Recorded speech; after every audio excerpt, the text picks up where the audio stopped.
जी प्यारे बच्चों और प्यारे फेलोज़, कैसे हैं आप सब। उम्मीद करते हैं कि आप सब ठीक ठाक होंगे।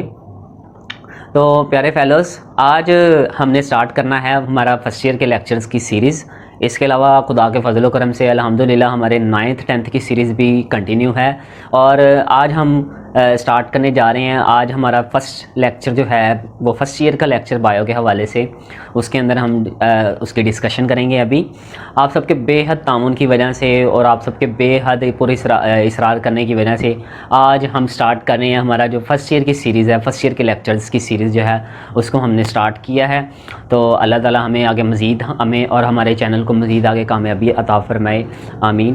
तो चले स्टार्ट करते हैं हम। हमारा आज का जो लेक्चर है वो है बायो, पहला चैप्टर जो है chapter number 1 introduction to biology के बारे में। सबसे पहले हम देखेंगे कि बायोलॉजी असल में है क्या चीज़, बायो कहते किसको हैं। फॉर एग्ज़ाम्पल कि बायो है, बायो का मीनिंग क्या है, बायो का क्वेश्चन कहाँ से अराइज़ हुआ, बायो बोलते किसको हैं, बायोलॉजी को हम ज़िंदगी बोलते हैं। तो why should there be life present, तो यहाँ पे ज़िंदगी क्यों मौजूद है, उसके हवाले से पहले हमारा होगा, इसके हवाले से शॉर्ट इंट्रोडक्शन होगा। उसके बाद उसकी हर एक चीज़ को अलग अलग से डिस्कशन की जाएगी उसमें। बायोलॉजी के बाद उसके अंदर बायोलॉजी, आप सब जानते हैं कि बायोलॉजी को हम बोलते हैं the study of living things. तो उन लिविंग थिंग्स की, लिविंग ऑर्गेनिजम्स की खूबियाँ बयान की जाएंगी कि उनकी खूबियाँ क्या क्या होती हैं, और बायोलॉजी का जो स्कोप है, बायोलॉजी कहाँ कहाँ तक फैली हुई है और पूरी दुनिया में उसकी क्या अहमियत क्या है, सिग्निफिकेंस क्या है, इम्पोर्टेंस क्या है। One and each everything about biology today we discuss in our this lecture. तो सबसे पहले आइए देखते हैं कि what is biology. Question arise होता है कि व्हाट इज़ बायोलॉजी। सबसे पहले ये जो वर्ड बायोलॉजी है इसकी हम एटाइमोलॉजी देखते हैं। एटाइमोलॉजी का मतलब होता है कि ये जो वर्ड है हमारा बायोलॉजी वर्ड है, ये डिराइव कहाँ से हुआ, इस निकला कहाँ से है। तो बायोलॉजी का जो वर्ड है ये दो ग्रीक अल्फाज यानी कि ग्रीक वर्ड है और 2 ग्रीक वर्ड से ये इसको डिराइव किया गया है। वो जो 2 ग्रीक वर्ड्स हैं, पहला वर्ड है बायोस, सेकंड वर्ड है लोगोस। बायोलॉजी के एटाइमोलॉजी में हम देखें कि बायोलॉजी का वर्ड डिराइव कहाँ से किया गया है। तो बायोलॉजी का वर्ड 2 ग्रीक वर्ड्स से निकला है। ये 2 ग्रीक वर्ड्स हैं। तो ग्रीक्स ने क्या किया था, इसके वर्ड को डिराइव किया था। तो इसमें जो फर्स्ट वर्ड है बायोस, इसका मीनिंग है लाइफ बोलेंगे या हम बोलेंगे लिविंग। दूसरे नंबर पे जो लोगोस का वर्ड है, ये इसका क्या मीनिंग होता है, इसका मीनिंग है थॉट और रीजनिंग। थॉट और रीजनिंग के अंदर यही चीज़ है कि क्या उसके बारे में हम क्या सर्च करते हैं, उसकी वजह तलाश करते हैं कि बायोलॉजी क्या चीज़ है, उसको कैसे देखते हैं, किस तरह से बायोलॉजी को हम एक्सप्लेन कर सकते हैं, किस तरह से हम बायोलॉजी के बारे में सोचते हैं। तो अब चले इसकी डेफिनेशन पे आते हैं। बहुत सारी डेफिनेशंस अराइज होती हैं और उन डेफिनेशंस के अंदर बहुत सारी छोटी छोटी मैं टर्म्स जो है उनके अंदर बायोलॉजी को एक्सप्लेन करूँगा आज। बायोलॉजी की डेफिनेशन में सबसे पहली जो लाइन आएगी वो यही आएगी कि स्टडी ऑफ लिविंग थिंग्स। जी, तो लिविंग थिंग्स की स्टडी करना बायोलॉजी कहलाता है। लिविंग थिंग्स, हर वो चीज़ जिसके पास ज़िंदगी मौजूद है वो लिविंग कहलाती है। इसके अंदर लिविंग में 2 चीज़ें आती हैं, प्लांट्स एंड एनिमल्स, उनकी स्टडी करना बायोलॉजी कहलाता है। सेकंड, ये एक ब्रांच है साइंस की। इसकी डेफिनेशन में ये भी आएगा, ये साइंस की एक ब्रांच है।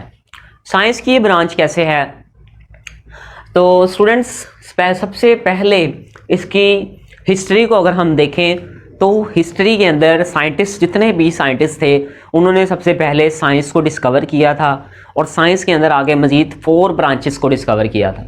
उन 4 ब्रांचेस के अंदर जो साइंस की मेजर और मेन ब्रांचेस थी, उसके अंदर एक ब्रांच वो बायोलॉजी थी। साइंटिस्ट ने बायोलॉजी को भी डिस्कवर किया था। तो सेकेंड डेफिनेशन की लाइन में आ जाएगा it is branch of science. Third number पे जो इसकी डेफिनेशन आएगी वो है वे ऑफ अंडरस्टैंडिंग नेचर। हम इसको ये भी बोल सकते हैं वे ऑफ अंडरस्टैंडिंग नेचर, कि इसके अंदर हम नेचर के बारे में स्टडी करते हैं कि ये कुदरत क्या चीज़ है, उसके बारे में हम जायज़ा लेते हैं, नेचर को समझते हैं। तो नेचर के अंदर भी ज़ाहिर सी बात है लिविंग थिंग्स भी आती हैं, नॉन लिविंग थिंग्स भी आती हैं। तो उन सब की स्टडी हम नेचर के अंदर, हम बायोलॉजी के अंदर उनकी स्टडी करते हैं। नंबर 4 पे it is a living part of nature. Biology is the study of living part of nature. Biology के अंदर हम कुदरत को देखेंगे तो कुदरत को देखने के साथ साथ जो उसका लिविंग पार्ट है, हमारी नेचर का जो लिविंग पार्ट है, उसको भी हम स्टडी करेंगे, उसको भी हम डिस्कस करेंगे।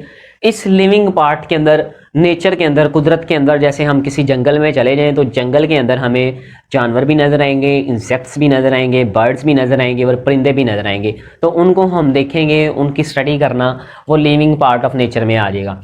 तो उसके बाद नेक्स्ट लाइन में हम ये भी बोलेंगे कि it deals with living things और also with non living things. Living things के साथ, ये लिविंग थिंग्स के साथ तो डील करती है and also deals with non living things. ये नॉन लिविंग थिंग्स के साथ भी डील करेगी विद नेचर। नेचर के अंदर जो नेचर के साथ नॉन लिविंग थिंग्स को भी बायोलॉजी क्या करती है, डील करती है। उसके बाद बायोलॉजी क्या करेगी इसके अलावा, it describes the, next line में ये आएगा it describes the natural world of living things. Natural world of living things. तो लिविंग थिंग्स जो है हमारी कुदरती दुनिया की लिविंग थिंग्स को ये डिस्क्राइब करती हैं। And in last line literally biology meaning the study of life.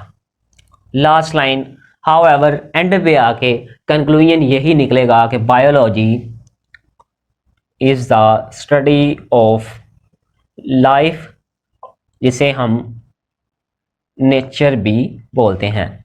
तो बायोलॉजी की डेफिनेशन अगर एक वर्ड में अगर डिस्क्राइब करनी हो तो बायोलॉजी को हम बोलेंगे लाइफ। सेकंड वर्ड में अगर इसको डिस्क्राइब करना हो तो इसे हम बोलेंगे नेचर। और एक कंप्लीट लाइन के अंदर बायोलॉजी की जो डेफिनेशन है, बायोलॉजी क्या चीज़ है, उसको अगर डिस्क्राइब करना है तो it is the study of living things, it is the branch of science, it is a way of understanding nature, it is a living part of nature, it also deals with the non-living things with nature, and it describes the natural world of living things, and it is the study of life nature। तो ये सारे जो concepts हैं जो biology की proper definition के अंदर बैठते हैं। अब हम आगे देखते हैं कि कुछ क्वेश्चंस अराइज होते हैं। वो क्वेश्चंस अराइज इस तरह से होते हैं कि हम लोग सोचते हैं कि what is the meaning of life, life का मीनिंग क्या है। फर्स्ट क्वेश्चन ये राइज होता है कि what is the meaning of life, कि लाइफ का मतलब क्या है, लाइफ क्या चीज है। Second question why should there be life present. Second question ये लाइफ क्यों मौजूद है, why should there be life, कि ये लाइफ क्यों मौजूद है। और थर्ड क्वेश्चन यही है कि व्हाट इज बायोलॉजी।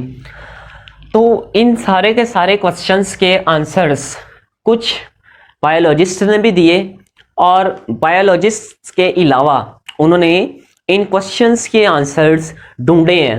उन्होंने इन क्वेश्चंस के आंसर ढूंढे हैं कुछ फिलोसफर से और कुछ थियोलॉजन से। इन क्वेश्चंस के आंसर में सबसे बड़ा रोल जो है वो है कुछ फिलोसफर्स का,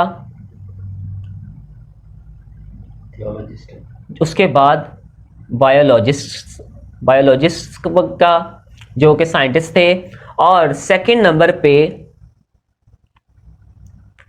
कुछ थियोलॉजियंस थे जिनके अंदर जो साइंटिस्ट थे जिन्हें हम थियोलॉजिस्ट भी बोलते हैं। अब देखते हैं कि फिलोसफर्स क्या थे, इन्होंने क्या काम किया था इसमें। फिलोसफर्स असल में सारे के सारे बायोलॉजिस्ट ही थे, सारे के सारे जो थे उनमें साइंटिस्ट ही इंक्लूडेड थे। उन्होंने अपनी ऑब्जर्वेशन दी थी बायोलॉजी के बारे में, लाइफ के बारे में, कि what is the meaning of life, why should there be life. और इसके अलावा सबसे एक्यूरेट आंसर जो दिया था वो उसमें थियोलॉजियंस और जो थियोलॉजिस्ट भी कहलाते हैं। असल में ये जो वर्ड थियोलॉजियंस है ये निकला है थियोलॉजी से।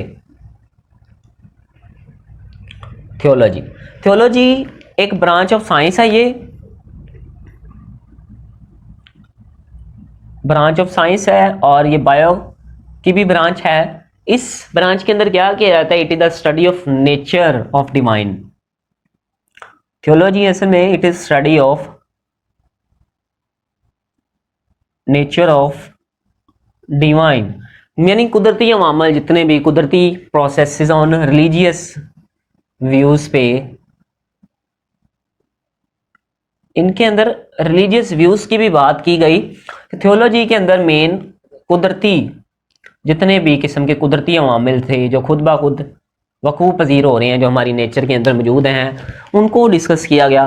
तो जितने भी किस्म के थियोलॉजिस्ट थे उन्होंने इसका आंसर दिया, और उन्होंने इसका आंसर भी इन्हीं सारे कंसेप्ट्स के अंदर दिया। और इन थियोलॉजिस्ट ने बताया कि biology is the way of understanding nature, it is the study of nature of divine on religious views.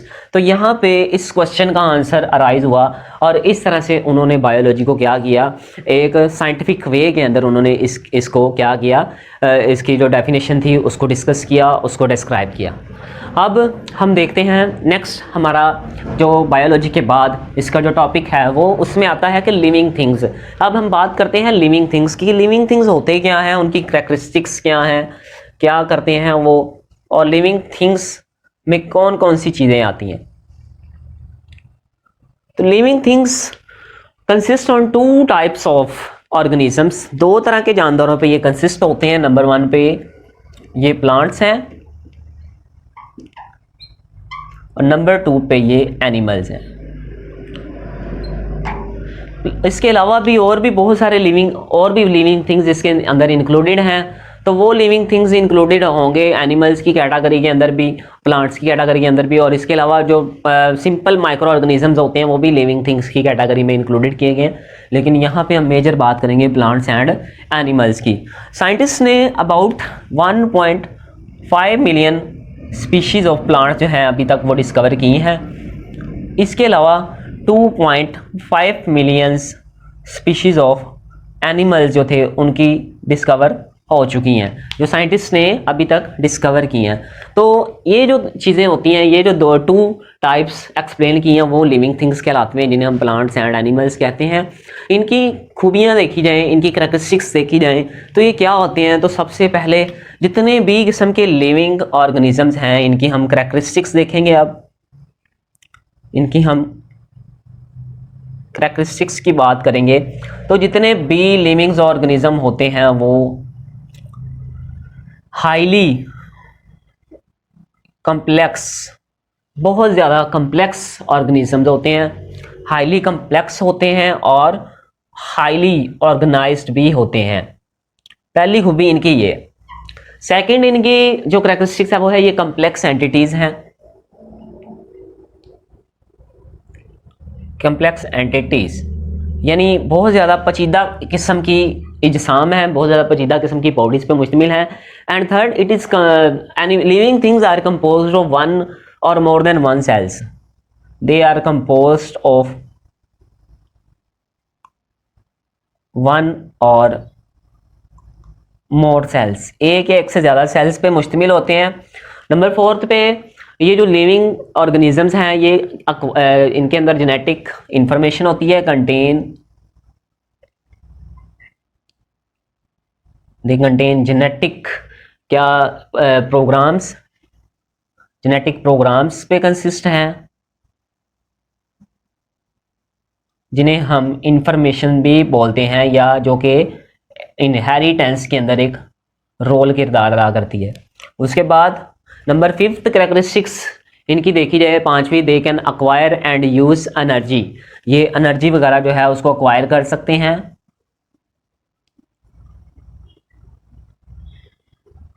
Can acquire energy and use, और उसको इस्तेमाल भी कर सकते हैं। उसके बाद जो लिविंग ऑर्गेनिजम्स होते हैं ये can carry out and control numerous reactions,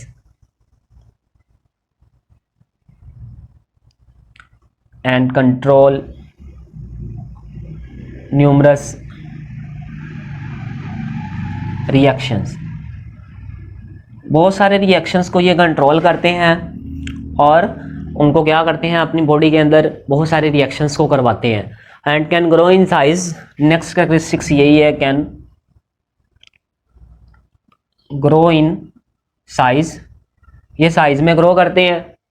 जाहिर सी बात है, ज़्यादा 20 या 30 दिन का हम 1 मंथ का पौधा लेके आए तो 1 साल के बाद हम देखते हैं उसका काफ़ी ज़्यादा जो साइज़ होता है उसमें इंक्रीज आ जाता है, grow in size. And maintain a fairly constant environment, constant environment रखते हैं जिसे हम होम्योस्टेसिस भी बोलते हैं, ये होम्योस्टेसिस भी करते हैं। इसके अलावा नेक्स्ट इनकी जो कैरेक्टरिस्टिक्स है, ये प्रोड्यूस ऑफ सप्रिंग, और यानी अपने जैसे नए ऑर्गेनिजम्स पैदा करते हैं, produce offsprings similar to them. Next characteristics इनकी ये है कि अपने जैसे ये ऑर्गेनिजम्स को प्रोड्यूस करते हैं। एंड नेक्स्ट कैरेक्टरिस्टिक्स ये होगी कि ये respond to change their environment, अगर इनके माहौल में कोई चेंज आ रहा है तो ये क्या करेंगे, रिस्पॉन्ड करेंगे, उस रद्द अमल देंगे, वहाँ से मूव करेंगे या वहाँ उस माहौल के साथ क्या करेंगे, उसका मुकाबला करेंगे, मुश्किल से मुश्किल तरीन हालात का ये क्या करेंगे, मुकाबला करेंगे। तो ये सारी कैरेक्टरिस्टिक्स हैं। तो ये शॉर्ट क्वेश्चन पेपर में पूछा जाता है कि लिविंग ऑर्गेनिजम्स की कैरेक्टरिस्टिक्स क्या होती हैं, उनको एक्सप्लेन करें। इसके बाद लास्ट पे जो हमारा टॉपिक है हम बात करेंगे, डिस्कस करेंगे कि बायोलॉजी के स्कोप के बारे में, कि ये जो बायोलॉजी है ये फैली कहाँ तक हुई है, इसका स्कोप क्या है। तो बायोलॉजी जो है उसको बताते चलें कि it is wide base study. इसका स्कोप देखेंगे लास्ट पे, वाइड बेस स्टडी यानी बहुत ज़्यादा, बहुत बड़ी इसकी बुनियाद है और बहुत ज़्यादा यानी कि इसको स्टडी किया गया है। और इसके अंदर स्टडी किया गया है it includes every aspect of life, ज़िंदगी का हर शोबा जो है इसके अंदर उसको स्टडी किया गया है, एवरी एस्पेक्ट्स ऑफ लाइफ के बारे में। और volumes and volumes of information are available under this major head, यानी जितनी इंफॉर्मेशन लेनी है उससे कई ज़्यादा इंफॉर्मेशन इस ब्रांच से मिल सकती है। Volumes and volumes of information जो है are available under this head, यानी उससे मिल सकती है अंडर दिस मेजर हेड। उसके बाद ये जो स्कोप है इसको डिवाइड किया गया है बहुत ज़्यादा ब्रांचेस के अंदर, यानी ये बहुत ज़्यादा आगे मज़ीद ब्रांचेस के अंदर डिवाइड है, लार्ज इन नंबर है उनकी ब्रांचेस की। तो इस तरह से ये बायोलॉजी के स्कोप के अंदर क्या है, ये बायोलॉजी है उसका स्कोप ये है और यहाँ तक ये फैली हुई है। तो जी स्टूडेंट्स, ये हमारा आज का टॉपिक था। ये आज हमने डिस्कस किया biology and some major fields of specialisation. Biology की हमने डिटेल्ड स्टडी की आज, उसके अंदर हमने डिटेल्ड बात की और कैरेक्टरिस्टिक्स ऑफ लिविंग ऑर्गेनिजम्स के बारे में हमने बात की, उनकी खूबियाँ क्या क्या होती हैं। और उसके बाद हमने उसका स्कोप डिस्कस किया, बायो का स्कोप क्या होता है, कहाँ तक ये बायो की जो ब्रांच है उसकी शोहरत जो है वो फेम कहाँ तक है। और इसके अलावा हमने कुछ क्वेश्चंस भी आज हमने डिस्कस किए जिसमें what is the meaning of life, why should there be life, ये ज़िंदगी क्या होती है और ज़िंदगी क्यों प्रेजेंट है। तो ज़िंदगी जितनी भी किस्म की लिविंग ऑर्गेनिज्म, लिविंग थिंग्स थी, उनको बनाया तो अल्लाह ताला ने है, लेकिन आगे इंसानों ने उसको दरियाफ्त किया, अल्लाह ताला ने उनको अक्ल व शऊर अता किया और आगे इंसानों ने उनको क्या किया, उनकी डिस्कवरी की है, उनको दरियाफ्त की है। तो यहाँ तक आज का हमारा ये टॉपिक जो लेक्चर है वो ख़त्म होता है। नेक्स्ट हम लेक्चर में हम डिस्कस करेंगे आगे अब बायो की ब्रांचेस के बारे में।